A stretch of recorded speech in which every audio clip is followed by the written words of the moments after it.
신혼 첫날 밤이었습니다. 방 안에 촛불이 은은하게 켜져 있었습니다. 다니는 수줍게 그러나 의연하게 앉아 귀남 도령을 바라보았습니다. 곱게 차려입은 홀레복, 촛불에 비친 귀남 도령의 얼굴. 이목구비도 반듯하고 몸집도 우람했습니다. 다니가 속으로 생각했습니다. 생긴 것만 보면 그럴듯한데. 다니가 조심스럽게 옷고름에 손을 가져갔습니다. 바로 그 순간이었습니다. 귀남 도령이 눈을 번쩍 떴습니다. 그리고 숨을 들이켰습니다. 그 입에서 나온 소리는 세상 그 누구도 단 한 명도 예상하지 못한 소리였습니다. 으앙! 다니의 손이 멈췄습니다. 귀남 도령이 두 발을 동동 구르며 소리쳤습니다. 어머니, 어머니, 어머니 어디 있어요? 다니의 눈이 커졌습니다. 어머니, 신부가 무서운 눈으로 저를 쳐다봐요. 무서워요, 어머니. 다니가 방 안을 둘러보았습니다. 이게 꿈인가? 내가 잘못 들은 건가? 꿈이 아니었습니다. 그때 문 밖에서 발소리가 났습니다. 빠르고 익숙한 발소리. 마치 기다렸다는 듯한 발소리. 쾅! 문이 벌컥 열렸습니다. 최 씨 부인이 뛰어들어왔습니다. 아이고 내 새끼야. 엄마 여기 있다. 엄마 왔어. 30살 귀남 도령이 어머니 품에 쏙 파고들었습니다. 흑흑. 무서웠어요 어머니. 알아. 우리 귀남이 많이 놀랐구나. 엄마 왔으니까 괜찮아. 최 씨 부인이 아들의 등을 토닥토닥 두드리기 시작했습니다. 그리고 나지막하게 자장가를 흥얼거렸습니다. 자장자장 우리 귀남 잘도 잔다. 다니가 그 광경을 바라보았습니다. 말이 없었습니다. 한참을 그냥 바라보았습니다. 그리고 최 씨 부인이 이불을 펴기 시작했습니다. 아들 옆에 쏙 누우며 말했습니다. 엄마가 옆에 있을게. 겁내지 마라. 귀남 도령이 어머니 품에 안겨 스르르 눈을 감았습니다. 방 안에 셋이 있었습니다. 신혼 첫날 밤. 신랑, 시어머니, 그리고 다니가 천천히 아무 말 없이 몸을 돌렸습니다. 벽을 마주하고 누웠습니다. 잠시 후 귀남 도령의 코 고는 소리가 들렸습니다. 그 옆에서 최 씨 부인도 눈을 감았습니다. 다니는 눈을 뜬 채 벽만 바라보았습니다. 촛불이 혼자 흔들리다가 스르르 꺼졌습니다. 지금 이 이야기가 재미있으실 것 같다면 좋아요 한 번만 눌러주세요. 손가락 하나 까딱하는 것뿐인데 저한테는 정말 큰 힘이 됩니다. 그리고 구독 아직 안 하신 분들 지금 바로 구독 버튼 눌러주시면 귀남 도령처럼 나중에 후회하는 일이 없으실 겁니다. 귀남 도령은 30살이 돼서야 후회했지만 여러분은 지금 바로 누르시면 됩니다. 훨씬 현명하신 거잖아요. 알림 설정까지 해두시면 다음 이야기도 놓치지 않고 들으실 수 있어요. 자, 다 누르셨죠? 그럼 이제 진짜 시작합니다. 귀남 도령의 이야기 지금 바로 갑니다. 옛날 한 고을에 귀남이라는 도령이 살았습니다. 귀남. 이름 한번 참 잘 지었지요. 귀하디 귀한 아들. 무남동녀 외동아들. 하늘이 내린 보물이요. 집안의 태양이요. 어머니 최 씨 부인의 심장이요. 간이요. 콩팥이요. 뭐 그런 존재였습니다. 귀남 도령의 아버지, 즉 최 씨 부인의 남편 되시는 분은 일찍 세상을 떠났습니다. 그래서 최 씨 부인은 오직 이 아들 하나만 바라보고 이 아들 하나만 끌어안고 이 아들 하나만을 위해 살았지요. 문제는 그 사랑이 조금, 많이, 어마어마하게 지나쳤다는 것입니다. 귀남 도령의 나이 슬슬 30이 다 되어갑니다. 그런데 이 도령 아직 혼자서 밥을 제대로 못 먹습니다. 아직 혼자서 잠을 못 잡니다. 아직 밖에 나가다가 개가 짖으면 어머니 치맛자락을 붙잡고 벌벌 떱니다. 아직 어머니가 사흘만 눈에 안 보이면 눈물을 줄줄 흘립니다. 30살 귀남 도령, 아직도 철저하게, 완벽하게, 구석구석까지 어머니의 아기였습니다. 최 씨 부인은 그게 자랑스러웠습니다. 아니, 자랑스럽다 못해 그것이 사랑이라 굳게 믿었지요. 우리 귀남이는 천하에 둘도 없는 효자야. 엄마 없이는 못 산다잖아. 이게 효도지, 뭐가 효도야? 고을 사람들은 수군댔습니다. 저 집 도령 말이야. 어제 장터에서 봤는데 어머니가 손잡고 데리고 다니더라고. 30살 다 된 양반이. 아, 나는 더 기막힌 거 봤어. 지난 겨울에 눈길에서 미끄러질까봐 어머니가 등에 업고 다녔다잖아. 에이, 설마. 내 두 눈으로 봤다고. 어머니 등에 업혀서 손 흔들고 있더라. 씩씩하게. 고을 사람들은 혀를 찼지만 최 씨 부인 귀에 그런 말이 들어갈 리 없었고 귀남 도령 귀에도 마찬가지였습니다. 어차피 귀남 도령은 어머니 허락 없이 장터에도 잘 못 나갔거든요. 그렇게 세월이 흘렀습니다. 그러다가 드디어 최 씨 부인이 며느리를 들이기로 결심한 날이 왔습니다. 신부의 이름은 단이었습니다. 이 고을에서 10리쯤 떨어진 산골 마을, 가진 것 하나 없는 가난한 집 딸이었지요. 아버지는 농사꾼, 어머니는 길쌈으로 하루하루를 버텼습니다. 단이는 어릴 때부터 물 깃고 밥 메고 동생들 밥 먹이고 품앗이 나가면서 자랐습니다. 가난했지만 눈빛이 또렷했고 말이 없었지만 생각이 깊었습니다. 그리고 무엇보다 세상 물정을 너무나 잘 알았지요. 혼담이 들어왔을 때 단이 아버지는 처음에 고개를 저었습니다. 아니, 저 집 귀남이 도령 말이오. 그 마마보이 도령. 우리 단이를 거기 보내라고. 중매쟁이가 말했습니다. 어르신, 집안이 넉넉하지 않습니까? 논밭이 얼마고 곡간이 얼마고. 단이 아버지가 쐐기를 박았습니다. 논밭이 밥 먹여주나요? 우리 단이가 평생 그 철부지 시중이나 들다 늙으라고요? 결국 결정을 내린 것은 단이 자신이었습니다. 아버지, 제가 가겠습니다. 단이야, 내가 그 집 사정을 몰라서 그러는 거다. 알고 가는 거예요. 단이의 눈빛이 흔들리지 않았습니다. 아버지는 그 눈빛에서 뭔가를 읽었는지 더 말리지 않았습니다. 단이는 밤새 생각했습니다. 가난하게 사느니 어렵더라도 고쳐 쓰는 게 낫지. 나무도 어릴 때 바로 잡아야 한다고 했다. 30살이라. 좀 늦었지만 사람이 변하지 못할 나이가 어디 있겠어. 단이는 각오를 단단히 했습니다. 그렇게 가마가 귀남 도령 집에 들어섰습니다. 결혼식은 성대하게 치러졌습니다. 최 씨 부인은 기쁨으로 얼굴이 상기되었습니다. 하지만 그 기쁨의 성질이 조금 묘했습니다. 며느리가 예쁘다거나 집안이 화목해질 거라거나 하는 기쁨이 아니었지요. 최 씨 부인의 기쁨은 이런 것이었습니다. 우리 귀남이 심심하지 말라고 친구 하나 들여보내는 거야. 우리 귀남이 밥 차려줄 사람 하나 드리는 거라고. 혼례를 마치고 신방에 촛불이 켜졌습니다. 귀남 도령과 단이 둘만 남았습니다. 단이가 수줍게 그러나 의연하게 앉아 귀남 도령을 바라보았습니다. 촛불에 비친 귀남 도령의 얼굴을 처음 제대로 바라보았지요.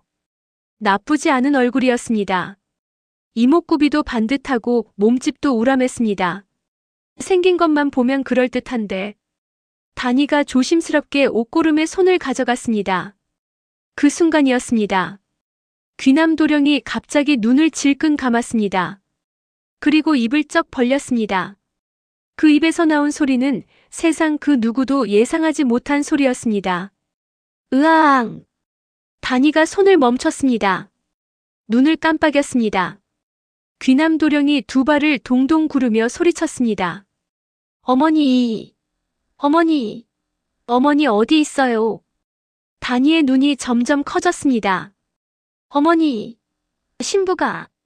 신부가 무서운 눈으로 저를 쳐다봐요. 무서워요, 어머니. 어머니. 단이는 잠시 자신의 눈을 의심했습니다. 그리고 방 안을 둘러보았습니다. 혹시 내가 잘못 본 건 아닌가? 혹시 이게 꿈인가? 꿈이 아니었습니다. 귀남 도령은 진짜로 대성통곡을 하고 있었습니다. 어머니. 무서워요. 어머니. 문 밖에서 발소리가 났습니다. 빠르고 익숙한 발소리였지요. 최 씨 부인이 문을 벌컥 열어젖혔습니다. 아이고 내 새끼야. 엄마 여기 있다. 엄마 여기 있어. 최 씨 부인이 방 안으로 뛰어들어와 귀남 도령을 꽉 껴안았습니다. 귀남 도령, 30살 다 된 귀남 도령이 어머니 품에 쏙 파고들며 훌쩍거렸습니다. 흑흑. 무서웠어요, 어머니. 알아. 우리 귀남이 많이 놀랐구나. 엄마 왔어. 엄마 왔으니까 괜찮아. 최 씨 부인이 귀남 도령의 등을 토닥토닥 두드리며 나지막하게 자장가를 흥얼거리기 시작했습니다. 자장자장, 우리 귀남 잘도 잔다. 단이가 그 광경을 바라보았습니다. 말이 없었습니다. 한참 동안 아무 말도 없이 그냥 바라보았습니다.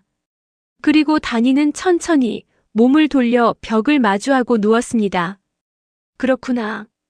이것이 단이의 첫날 밤이었습니다. 다음 날 아침이 밝았습니다. 단이는 일찌감치 일어나 부엌에 불을 지폈습니다. 쌀을 씻고 국을 끓이고 나물을 무쳤습니다. 시집온 첫날 아침 단이는 정성을 다해 밥상을 차렸지요. 밥상이 방 안으로 들어갔습니다. 귀남 도령이 아직 이불 속에 있었습니다. 최 씨 부인이 옆에 앉아서 아들 등을 긁어주고 있었지요. 어서 일어나거라, 우리 귀남아. 밥 먹어야지. 귀남 도령이 기지개를 쭉 켜며 일어났습니다. 그리고는 밥상 앞에 딱 버티고 앉았습니다. 단이가 숟가락을 건넸습니다. 귀남 도령이 숟가락을 받아들었습니다. 그런데 움직이지 않았습니다. 최 씨 부인이 냉큼 숟가락을 빼앗아 들었습니다. 자, 우리 귀남이 아해봐라. 단이가 눈을 깜빡였습니다. 귀남 도령이 입을 쩍 벌렸습니다. 아! 최 씨 부인이 밥을 한술 크게 떠서 아들 입에 넣어주었습니다. 귀남 도령이 냠냠 씹었습니다. 맛있냐? 네, 어머니.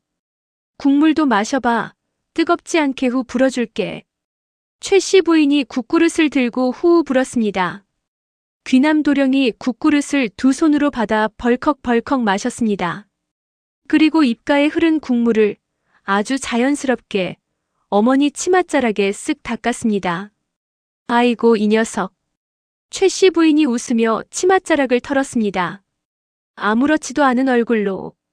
단이는 자기 밥상 앞에 앉아 혼자 밥을 먹었습니다. 조용히. 한술 뜨고 또 한술 뜨고 국물을 한 모금 마시고 그러다가 단이가 귀남 도령을 바라보았습니다. 귀남 도령, 어머니 손에 이끌려 한술 한술 받아먹고 있는 그 귀남 도령이 갑자기 아랫배가 불편한지 인상을 찌푸렸습니다. 어머니, 저 배가 좀.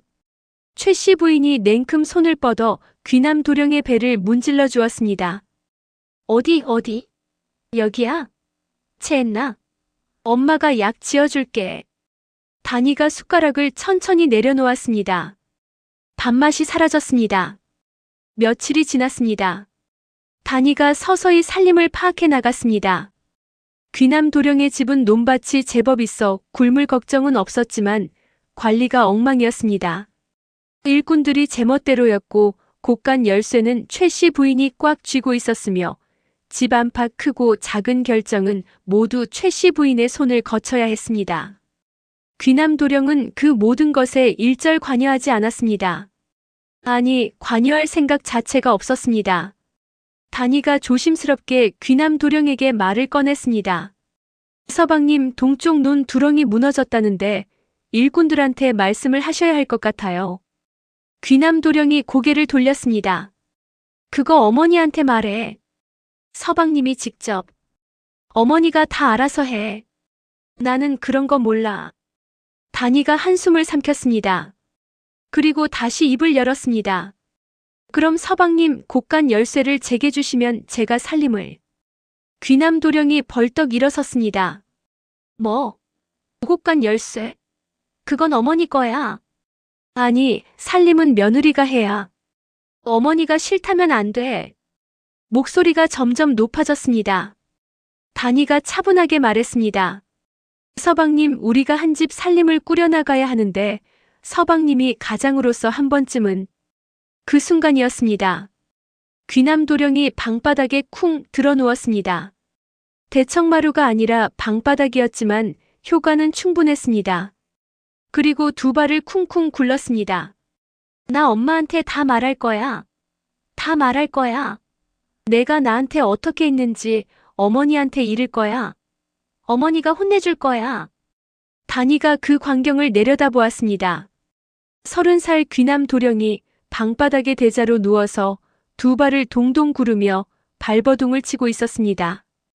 단이의 입가에서 뭔가 움직이는 것 같았습니다. 실소가 나오는 것을 꾹 참는 것처럼. 단이가 조용히 방문을 열고 나갔습니다.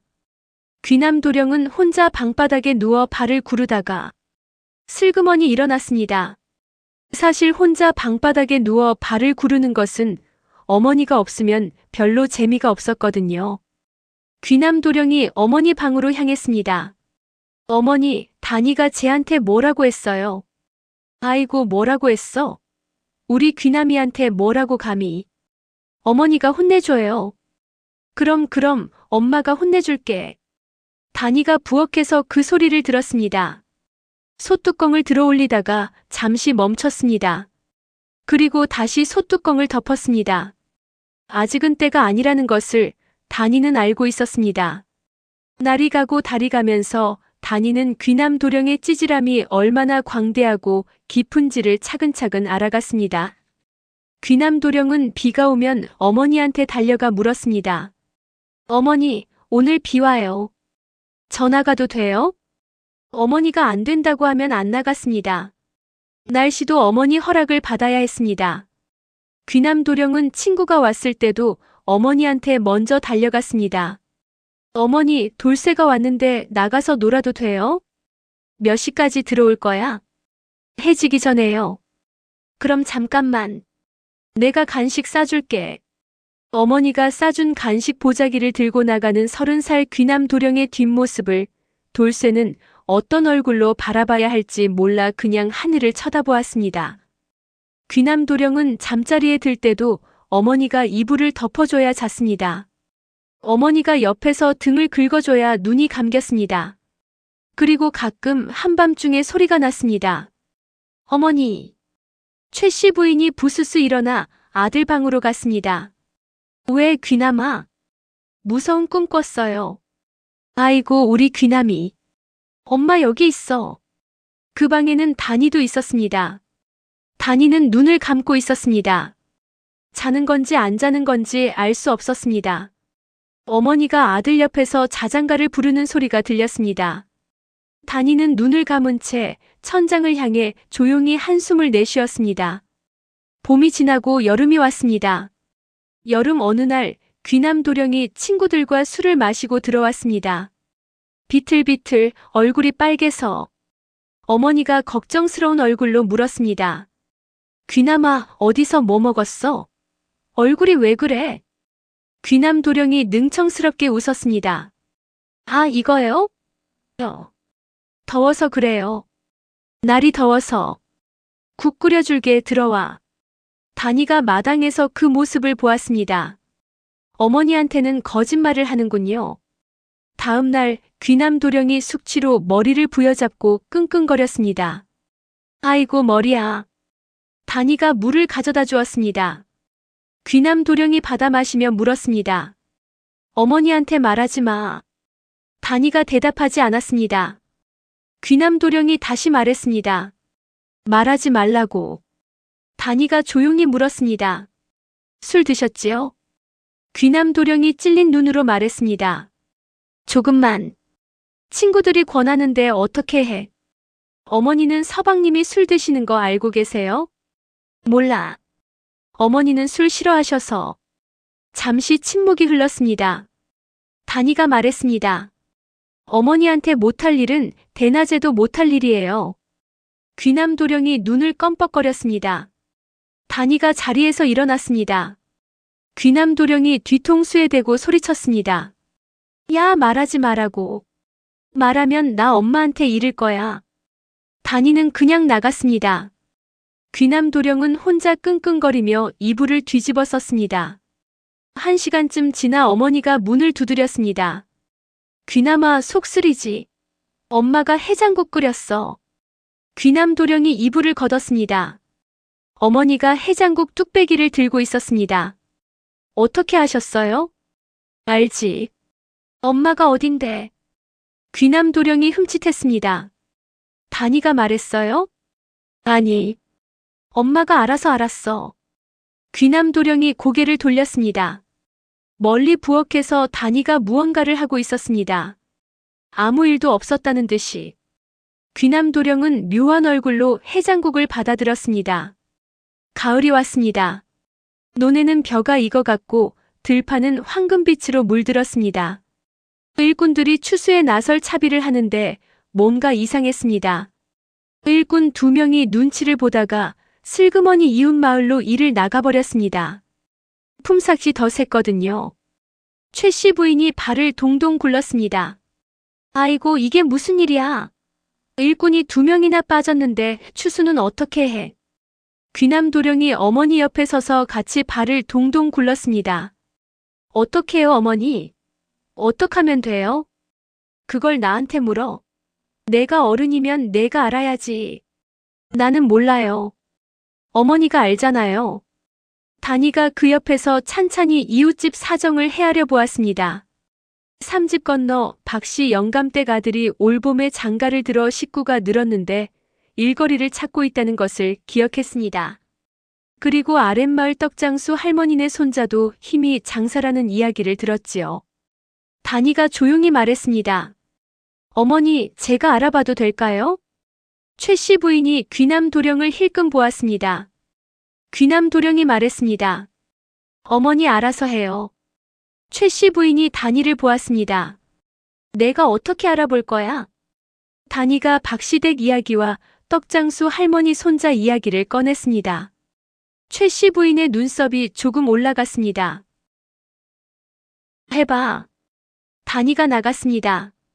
그리고 해가 지기 전에 일꾼 2명을 데리고 들어왔습니다. 추수가 잘 마무리되었습니다. 그날 밤 최 씨 부인이 밥상을 받으면서 단이를 바라보았습니다. 눈빛이 이전과 조금 달랐습니다. 그것을 귀남 도령은 눈치채지 못했습니다. 겨울이 왔습니다. 첫눈이 내린 날 귀남 도령이 마당에서 눈을 보며 좋아서 팔짝팔짝 뛰었습니다. 어머니, 눈이다. 눈이야. 최 씨 부인도 마루에 나와서 웃었습니다. 그래, 눈 왔네. 눈사람 만들어요. 어머니, 같이 눈사람 만들자요.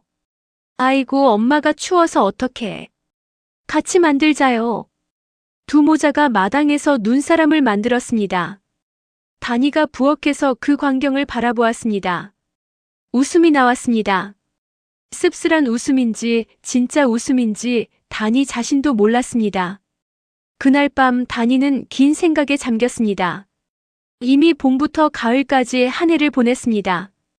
그동안 단이는 주로 참고 지켜보고 기다렸습니다. 하지만 이제는 알았습니다. 기다리는 것만으로는 아무것도 바뀌지 않는다는 것을. 귀남 도령은 스스로 변하지 않습니다.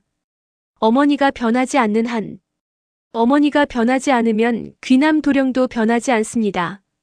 그렇다면 어머니를 변하게 하려면 어떻게 해야 할까요? 정면으로 맞서면 소용없습니다. 어머니의 눈에 단이는 아직 그냥 며느리일 뿐이니까요. 애원하면 더 소용없습니다. 울면 역효과입니다. 그렇다면 단이의 눈이 가늘어졌습니다. 여기용. 이것이 답이었습니다. 귀남 도령의 찌질함을 고치기 위해서는 먼저 그 찌질함을 더 크게 만들어야 했습니다. 어머니 눈에 보이도록, 동네 사람들 눈에 보이도록, 귀남 도령 자신의 눈에 보이도록. 부끄러움. 그것이 유일한 치료제였습니다. 단이는 작전을 짜기 시작했습니다. 다음 날 아침이었습니다. 아침밥을 먹는데 귀남 도령이 또 어머니한테 밥을 받아먹고 있었습니다. 아주 자연스럽게 입을 쩍 벌리고 단이가 숟가락을 내려놓았습니다. 그리고는 갑자기 울음을 터뜨렸습니다. 으앙! 귀남 도령이 입을 다물었습니다. 어머니가 눈을 크게 떴습니다. 단이가 훌쩍훌쩍 울면서 최 씨 부인 쪽으로 달려갔습니다. 그리고 무릎을 꽉 붙잡았습니다. 어머니, 저도요. 저도 엄마 보고 싶어요. 엄마 보고 싶어서 밥이 안 넘어가요. 최 씨 부인이 당황해서 물었습니다. 아니, 왜 갑자기? 어머니, 우리 친정어머니도 이 방에 모셔올래요? 우리 친정어머니도 제 밥 먹여주면 안 돼요? 서방님처럼이요. 그게 무슨 소리야? 왜요? 서방님도 그러잖아요. 서방님은 어머니가 밥 먹여줘도 되고 저는 친정어머니가 밥 먹여주면 안 돼요? 그거야 서방님은 내 아들이니까. 그럼 저는 아무것도 안 돼요? 서방님이 어머니 옆에서 자는 거 보면서 저도 친정어머니 옆에서 자고 싶어요. 양쪽에 어머니 한 명씩 끼고 자면 얼마나 포근해요. 뭐? 사돈끼리 오순도순. 넷이서 한 이불 덮고 자요, 예. 저는 왜 안 돼요? 방 안이 조용해졌습니다. 최 씨 부인이 할 말을 잃었습니다. 귀남 도령이 어리둥절한 얼굴로 단이와 어머니를 번갈아 쳐다보았습니다. 단이가 눈물을 뚝 멈추고 코를 훌쩍였습니다. 저는 지금 당장 친정어머니 모셔오고 싶어요. 서방님이 어머니랑 그러시는 거랑 제가 그러는 거랑 뭐가 달라요? 최 씨 부인의 얼굴이 묘하게 굳었습니다. 귀남 도령이 말했습니다. 야, 그거 다르잖아. 나는 아들이고 너는. 뭐가 달라요, 서방님? 설명해 보세요. 귀남 도령이 입을 열었다가 닫았습니다. 단이가 최 씨 부인을 바라보았습니다. 어머니, 모셔와도 되죠? 최 씨 부인이 말했습니다. 밥이나 먹어라. 단이가 조용히 고개를 끄덕이고 자리로 돌아갔습니다. 그 뒤로 한동안 밥상 자리가 묘하게 조용해졌습니다. 며칠이 지났습니다. 단이가 장터에 다녀왔습니다. 커다란 보따리를 들고서 귀남 도령이 마루에 앉아있다가 물었습니다. 뭐 사왔어? 단이가 보따리를 탁 풀었습니다. 커다란 흰 천이 나왔습니다. 아주 넓고 부드러운 천이었습니다. 이게 뭐야?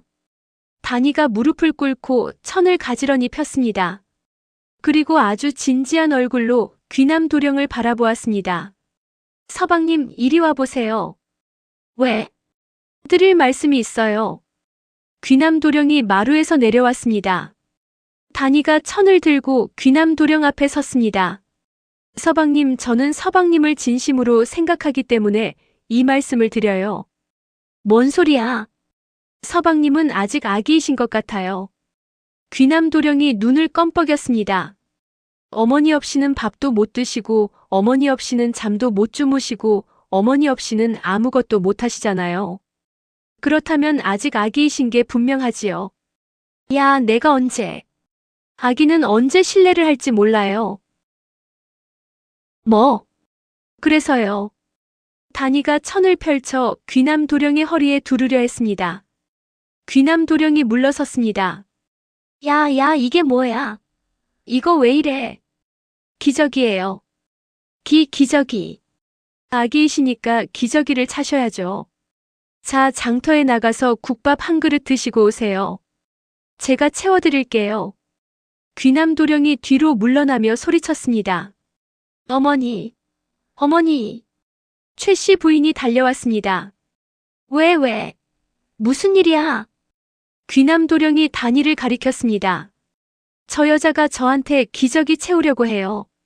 최 씨 부인이 단이를 보았습니다. 단이가 천을 들고 아주 진지한 얼굴로 서 있었습니다. 최 씨 부인이 말했습니다.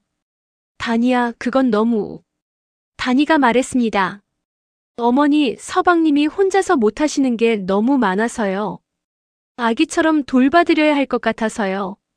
그래도 기저귀는. 혹시 어머니 생각에는 서방님이 기저귀 안 차도 될 만큼 크셨나요? 최 씨 부인이 멈췄습니다.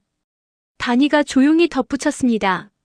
서방님이 어른이시라면 어른답게 행동하시는 거 보고 싶어요. 저는 어른 서방님 모시고 싶어서 여기 왔거든요. 방 안이 잠시 조용해졌습니다. 다니가 천을 조용히 접어서 보따리에 넣었습니다. 일단은 넣어두겠습니다.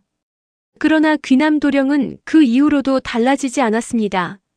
어머니 품으로 달려가는 것, 발을 동동 구르는 것, 밥 받아먹는 것. 모든 것이 그대로였습니다. 다니가 다른 방법을 쓰기로 했습니다. 어느 날 오후 다니가 마을 어귀에 나갔습니다. 꼬마들이 옹기종기 모여 놀고 있었지요. 다니가 주머니에서 손을 뺐습니다. 색색의 사탕이 나왔습니다. 꼬마들 눈이 반짝였습니다. 이모, 사탕이야? 그래. 노래 하나 배울 수 있어? 꼬마들이 우르르 달려왔습니다. 다니가 나지막하게 그러나 아주 또렷하게 노래를 가르쳤습니다. 그날 오후부터였습니다. 마을 꼬마들이 귀남도령 집 앞을 지날 때마다 노래를 불렀습니다. 부잣집 귀남도령 30살의 기적이 찼네. 귀남도령이 마루에서 그 소리를 들었습니다. 눈썹이 실룩였습니다. 엄마 찌찌 없으면 잠도 못 자네. 귀남도령이 마루에서 일어섰습니다. 야, 저것들이. 꼬마들이 깔깔 웃으며 달아났습니다. 귀남도령이 어머니한테 달려갔습니다. 어머니, 저 꼬마들이 저한테 노래를 불러요. 어머니가 혼내줘요. 최씨 부인이 나왔지만 꼬마들은 이미 달아나고 없었습니다. 다음 날도 그 다음 날도 꼬마들은 귀남도령 집 앞에서 노래를 불렀습니다. 마을 어른들이 그 노래를 들었습니다. 처음에는 고개를 갸웃했지만 곧 킥킥 웃기 시작했습니다. 귀남도령의 친구 돌쇠가 귀남도령을 찾아왔다가 그 노래를 듣고 눈을 피했습니다. 귀남아, 너 혹시 몰라. 저 꼬마들이 거짓말을 하는 거야. 돌쇠가 고개를 긁었습니다. 근데 너 지난번에 어머니가 업어다 줬다는 게 사실이야? 그거야. 길이 미끄러워서 아직도 어머니랑 같이 자. 그건. 귀남도령이 얼굴이 벌개져서 집 안으로 들어가 버렸습니다. 그날 이후로 귀남도령은 밖에 잘 나가지 못했습니다. 꼬마들 노래가 무서웠거든요. 어느 날 밤이었습니다. 최씨 부인이 혼자 방 안에 앉아 있었습니다. 등잔불이 흔들렸습니다. 귀남도령 집 밖에서 희미하게 노래소리가 들렸습니다. 부잣집 귀남도령 30살의 기적이 찼네. 최씨 부인의 손이 멈췄습니다. 바느질을 하다 멈춘 손이 무릎 위에 가만히 놓였습니다. 내가 아들을 잘못 키운 것인가? 생각이 처음으로 그쪽을 향했습니다.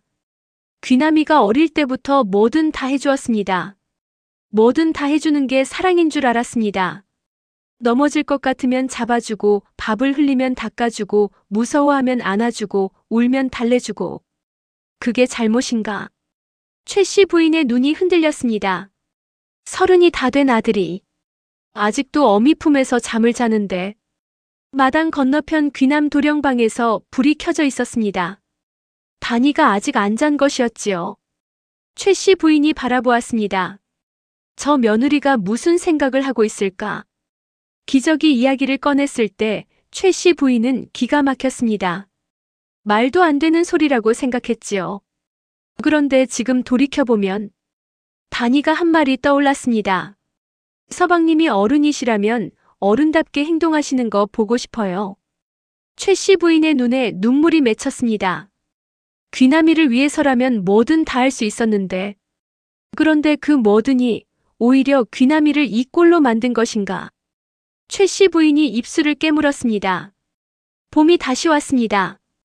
다니와 귀남도령이 결혼한 지 1년이 넘었습니다. 어느 날 귀남도령이 길을 가다가 이웃 고을 양반과 마주쳤습니다. 상대는 귀남도령보다 2살 아래였습니다. 그런데 그 양반 결혼을 해서 아이도 둘이었고 논밭 관리도 척척하고 있었습니다. 귀남이 자네 오랜만일세. 요즘 어떻게 지내나? 귀남도령이 으쓱해서 말하려 했습니다. 그 양반이 먼저 말했습니다. 자네 집은 추수를 잘 마쳤나? 나는 올해 새로운 품종을 심어봤는데 수확이 제법이더군. 귀남도령이 멈칫했습니다. 아, 그래? 자네는 어떤 결정을 내렸나? 동쪽 논에는 뭘 심을 것인가? 귀남도령이 답하지 못했습니다. 동쪽 논에 뭘 심을지 결정하는 것은 어머니가 하는 일이었거든요. 상대 양반이 고개를 갸웃했습니다. 자네, 논 관리는 직접 하나? 귀남도령이 얼버무렸습니다. 뭐? 어머니가 워낙 잘하셔서. 상대 양반이 이상한 눈빛으로 귀남도령을 바라보았습니다. 그 눈빛이 귀남도령의 가슴에 꽂혔습니다. 놀라움도 아니고 비웃음도 아니고 그냥 안타까움. 그 안타까운 눈빛이. 귀남도령이 집에 돌아왔습니다. 방에 들어가 앉았습니다. 어머니를 부르려다가 멈췄습니다. 한참 혼자 앉아 있었습니다. 단이가 저녁상을 들고 들어왔습니다. 귀남도령이 말없이 상을 받았습니다. 그리고 처음으로 혼자 숟가락질을 했습니다. 단이가 그것을 보았습니다. 아무 말도 하지 않았습니다. 밥을 다 먹은 뒤 귀남도령이 물었습니다. 동쪽 논에 뭘 심어야 해? 단이가 잠시 생각했습니다. 토질이 좀 질어서 콩이 맞을 것 같아요. 귀남도령이 고개를 끄덕였습니다. 그래? 네. 그렇게 하지. 이것이 귀남도령이 처음으로 스스로 결정한 일이었습니다. 아주 작은 결정이었지만, 그러나 그것으로 귀남도령이 갑자기 달라진 것은 아니었습니다. 다음 날이 되면 또 어머니한테 달려갔습니다. 밥 받아먹고 이불 덮어달라 하고 무섭다 울고. 뿌리가 너무 깊었습니다. 단이는 마지막 한 수를 꺼내기로 했습니다. 어느 날 아침 단이가 최 씨 부인을 찾아갔습니다. 마루에 앉은 최 씨 부인 앞에 단이가 단정하게 앉았습니다. 최 씨 부인이 단이를 바라보았습니다. 둘이 마주 앉은 것은 오랜만이었습니다. 단이가 입을 열었습니다. 어머니. 뭐냐? 단이가 최 씨 부인의 눈을 바라보았습니다. 어머니, 서방님을 어떻게 하실 건가요? 무슨 소리야? 서방님을 남자로 만드실 건가요? 아니면 평생 이대로 두실 건가요? 최 씨 부인이 눈썹을 세웠습니다. 그게 무슨 말버릇이냐? 단이가 흔들리지 않았습니다. 어머니, 저는 진심으로 드리는 말씀이에요. 지금 서방님은 어른이 아니에요. 30살 몸에 5살 마음을 가지고 계세요. 그리고 그것은 어머니 때문이에요. 최 씨 부인의 얼굴이 굳었습니다. 내 때문이라고. 어머니가 다 해주셨기 때문이에요. 어머니가 다 결정하셨기 때문이에요. 어머니 사랑이 깊으셔서 서방님이 혼자 아무것도 못하게 됐어요. 그게 내가 잘못했다는 거야? 잘못이라는 게 아니에요. 사랑하셔서 그러신 거 알아요. 그런데 이제는 그 사랑의 방법을 바꾸셔야 해요. 최 씨 부인의 입이 꽉 다물렸습니다. 단이가 말을 이었습니다. 어머니, 제가 서방님을 사람으로 만들겠습니다. 제가 할게요. 그러니 오늘부터 안방 문을 걸어 잠그시고 서방님이 어머니를 찾아도 나오지 마세요. 그게 말이 되는 소리냐? 내 아들이 부르는데 내가 어떻게. 어머니. 단이의 목소리가 아주 조용해졌습니다. 한 번이라도 나오시면요. 뭐? 제가 서방님 업고 팔도유람을 돌겠습니다. 한 고을 다니면서 마마보이 구경하세요 하고 외치겠습니다. 최 씨 부인이 눈을 부릅졌습니다. 이게 감히. 저는 진심이에요, 어머니. 단이가 최 씨 부인의 눈을 똑바로 바라보았습니다. 흔들림이 없었습니다. 최 씨 부인이 단이를 바라보았습니다. 오래 바라보았습니다. 그리고 천천히 눈을 내리깔았습니다. 알겠다. 그것이 항복이었습니다. 그날부터 최 씨 부인의 방문이 닫혔습니다. 귀남도령이 아침에 일어나 어머니 방으로 갔습니다. 어머니, 밥 먹어요. 문이 열리지 않았습니다. 어머니. 안에서 기척이 없었습니다. 귀남도령이 문을 두드렸습니다. 어머니, 나 밥 먹어야 해요. 아무 반응이 없었습니다. 귀남도령이 당황해서 뒤를 돌아보았습니다. 단이가 밥상을 들고 서 있었습니다. 어머니는 오늘 편찮으세요? 제가 차려드렸으니 어서 드세요. 귀남도령이 밥상을 바라보았습니다. 어머니가 먹여줘야 하는데 숟가락이 있어요. 나는 어머니가. 서방님 숟가락 있어요. 단이가 밥상을 내려놓고 나갔습니다. 귀남도령이 밥상 앞에 혼자 앉아 있었습니다. 숟가락을 들었습니다. 내려놓았습니다. 들었습니다. 내려놓았습니다. 한참 만에 귀남도령이 숟가락으로 밥을 떴습니다. 혼자서 어색하고 어설프게 국물을 흘리기도 하고 밥알을 떨어뜨리기도 하고 그래도 먹었습니다. 어머니 방 안에서 최 씨 부인이 문에 귀를 붙이고 있었습니다. 숟가락 소리가 들렸습니다. 아들이 혼자 밥을 먹는 소리. 최 씨 부인의 눈에 눈물이 흘렀습니다. 나오고 싶었습니다. 뛰쳐나가서 아들 밥 먹여주고 싶었습니다. 그런데 단이의 눈빛이 떠올랐습니다. 최 씨 부인이 손으로 입을 막았습니다. 다음 날도 어머니 방문은 닫혔습니다. 귀남도령이 방문 앞에서 한참 기다리다가 슬그머니 돌아서서 밥상 앞에 앉았습니다. 이번에는 조금 빨리 숟가락을 들었습니다. 어젯밤에는 잠을 못 잤습니다. 어머니가 이불을 덮어주지 않아서 혼자 이불을 덮는데 여간 불편한 게 아니었거든요. 그런데 이상한 건 오늘 아침이 그렇게 또 끔찍하지는 않았다는 것입니다. 귀남도령이 밥을 먹으며 마당을 바라보았습니다. 봄볕이 마당에 가득했습니다. 단이가 마당에서 빨래를 넣은 것을 걷어들이고 있었습니다. 혼자서 척척. 귀남도령이 잠시 그것을 바라보다가 밥을 마저 먹었습니다. 다 먹었을 때 단이가 들어왔습니다. 귀남도령이 말했습니다. 다 먹었어.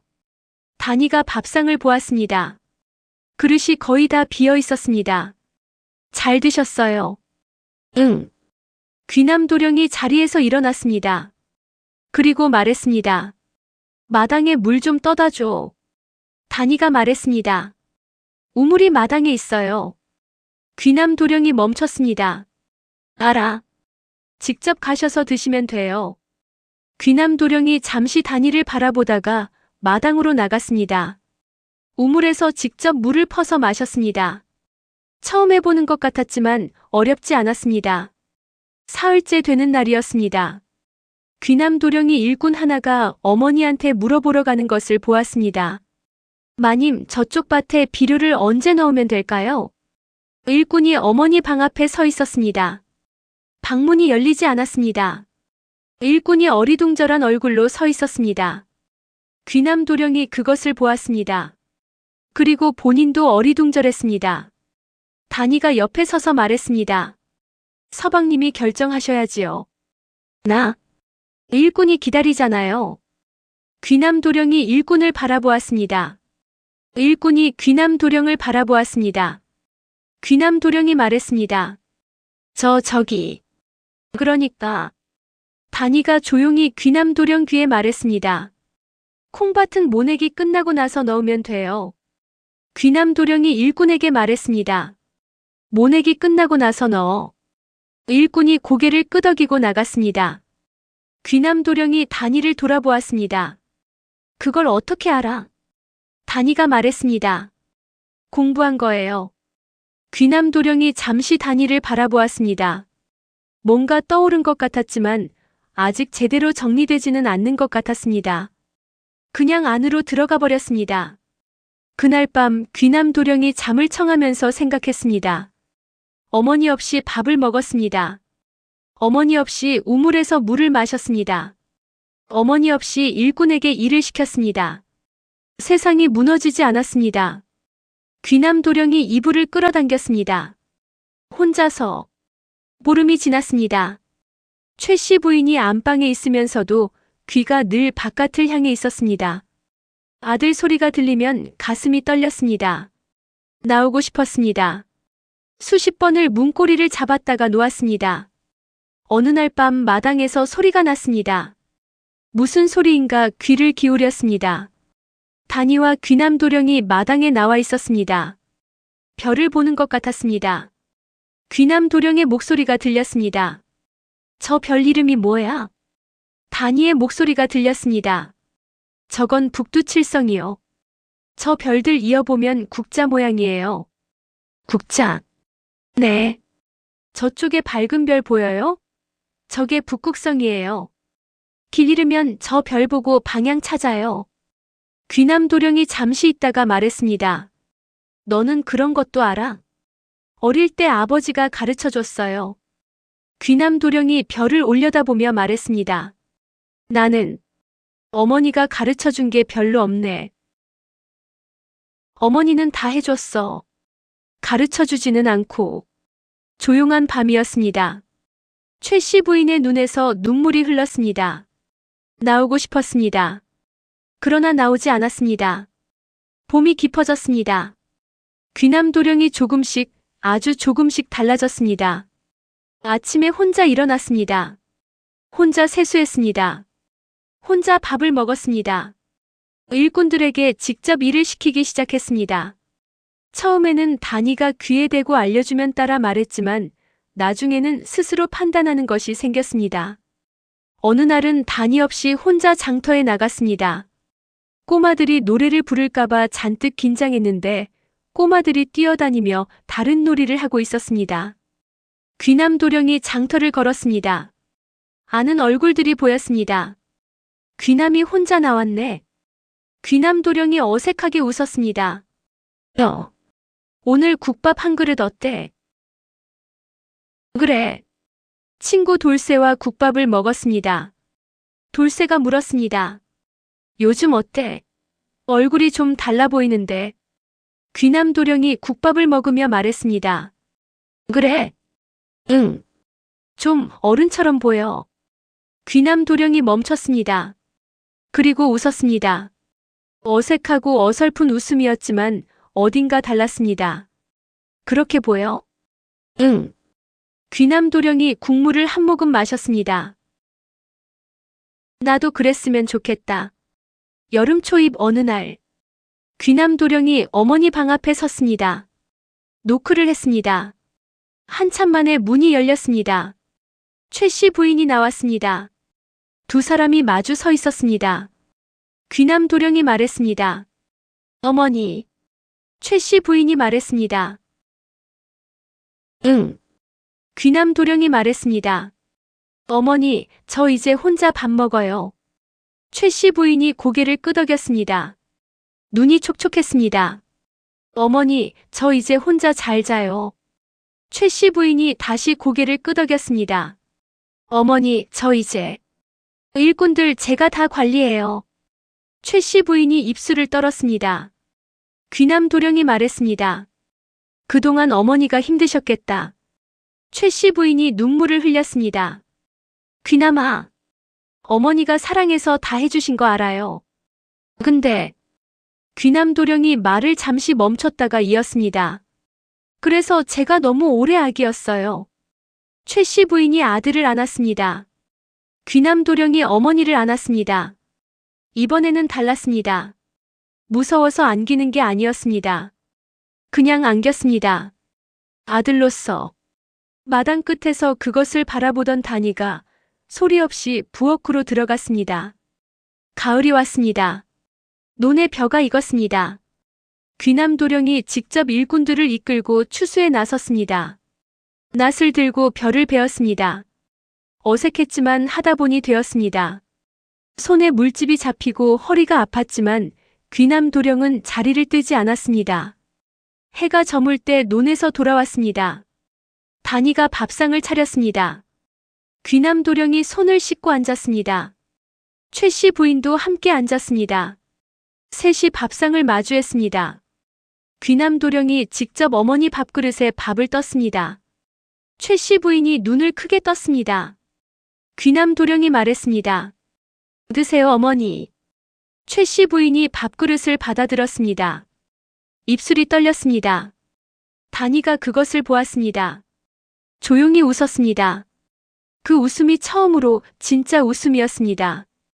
그날 밤 귀남도령이 다니 옆에 누웠습니다. 한참 만에 말했습니다. 다니야. 네. 미안해. 다니가 말하지 않았습니다. 귀남 도령이 계속 말했습니다. 내가 많이 못났었지. 앞으로는 잘할게. 다니가 잠시 있다가 말했습니다. 알아요. 짧은 대답이었지만 그 안에 많은 것이 담겨 있었습니다. 귀남 도령이 고개를 돌려 다니를 바라보았습니다.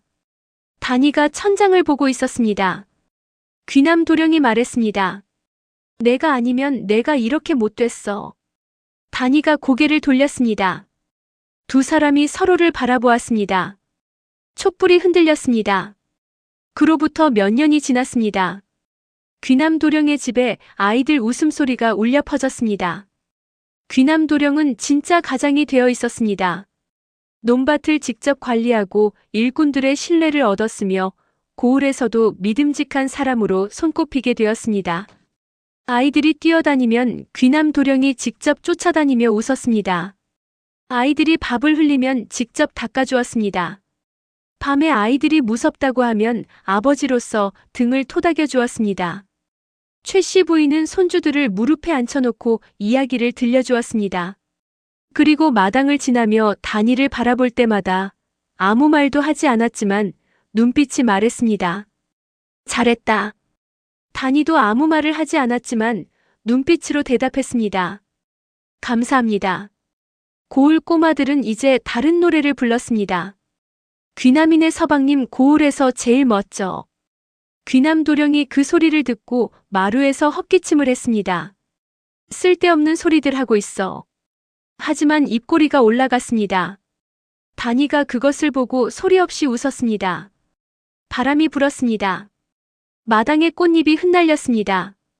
귀남 도령이 마루에서 내려와 바람에 날리는 빨래를 걷어들이기 시작했습니다. 다니가 말했습니다.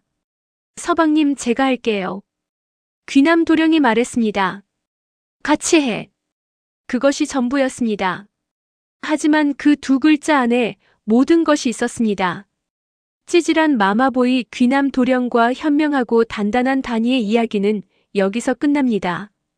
우리 모두의 귀남이가 오늘도 조금씩 어른이 되어 가기를.